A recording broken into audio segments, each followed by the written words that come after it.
in the 3 seconds that passed since you started watching this video, 7 billion new CVEs were disclosed.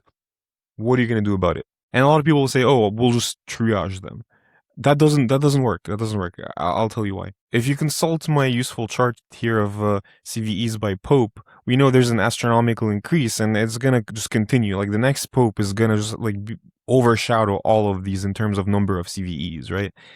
And we can see from the actual CVE numbers here is that like in 2026, just the second quarter, we already have 20,000, right? So if you look at just the second quarter of every year, we went from like 5, 6, 7,000, 11,000, and now 20,000. It's just increasing so much, and it will continue to increase. Why? Well, more people are looking, more people care about looking, more people want to be finding CVEs, which is a good thing. More people are disclosing the CVEs because people used to either like not disclose or like not care or just tell a company about a vuln and ask them to fix it, but not really follow up on that. Now people actually want to get their CVEs. They want to get it documented and published. That's a good thing. Now, just let's assume that all of these are valid, right? Like these are all good CVEs, good bugs. Even better, let's assume all of these are critical severity, right? Which like a subset of them are, right? So like if we just focus on the critical severity of vulns being published, there are more critical severity vulns published and found today than 5 years ago, right? And it's not because we're writing bad code, actually it's just because we're better at finding code. There's more code being written and we're looking more, right? And AI scales all of that. And so that's fine. But let's say we want to handle it. We want to do something with it. What do you do? And the survivorship bias plane is a good example. And so many people, what they've been doing is they will look at every CVE like a bullet hole here and be like, should I fix this? Is it critical enough? One by one. Like, should I fix this bullet hole here? Should I fix this bullet hole here? And this is extremely stupid as a security program because what are you doing? Like, first of all, where was this plane flying? Right? Like, directionally, what if we just fly the plane over water instead of over people shooting at it? Then you wouldn't have any bullet holes at all. If you say you're just gonna triage and there's like 10 million bullets per second, you're not gonna be able to do that. You're wasting your time. What we do instead is we design for failure. So given a plane or a software system, assume you're gonna get bullet holes. Assume you're gonna get a lot of them. You try to figure out like where are the most likely areas you will get hit. Sure, that's important, but also just assume you're going to get hit. Assume the plane will crash at some point, and do we have an ejection system, right? Do we have other planes, redundancy, right? All of those things together is what you should be designing for, is what a solid security program does. If you hyperfixate on just fixing every bullet hole by itself, a complete waste of time because it's not scalable. So direction is important. Defense in depth is important. Assume breach and plan for it. Design around breach. Like, okay, we're going to get breached. So what?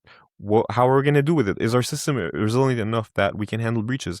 And a lot of people new in the industry, they're like, oh, our objective is to completely prevent a breach from happening ever.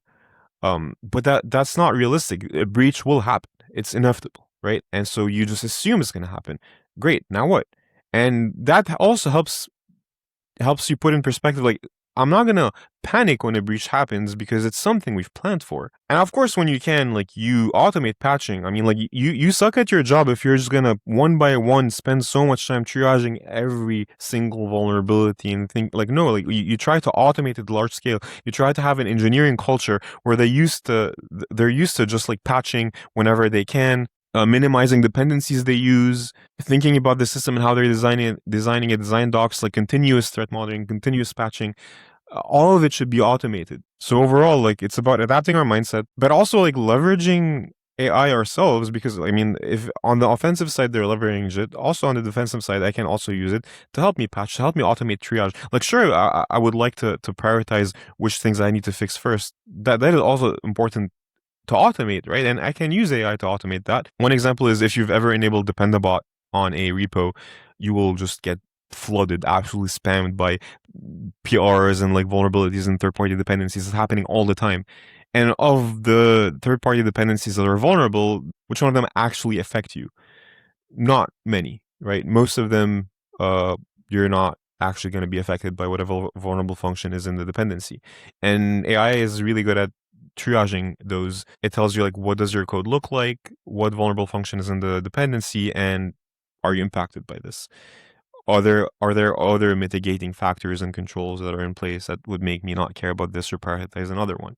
And most importantly, do not fall for the vendor trap. A lot of vendors are going to capitalize on this overwhelming number of vulnerabilities today to be like, oh, you should buy our product. That way you can keep track of all the vulns. That's not the point. That's not the point. You should be designing around failure. You should be planning for failure. You should be expecting failure and minimizing the impact of it. That's how you have a solid system. It's not by having a longer list of vulns with a vendor that's selling you nothing at all. So my point is, I don't give a shit about CVEs. That's not the point of security. The point is to work with developers, with architects, SREs, all of those together and design a system to be resilient.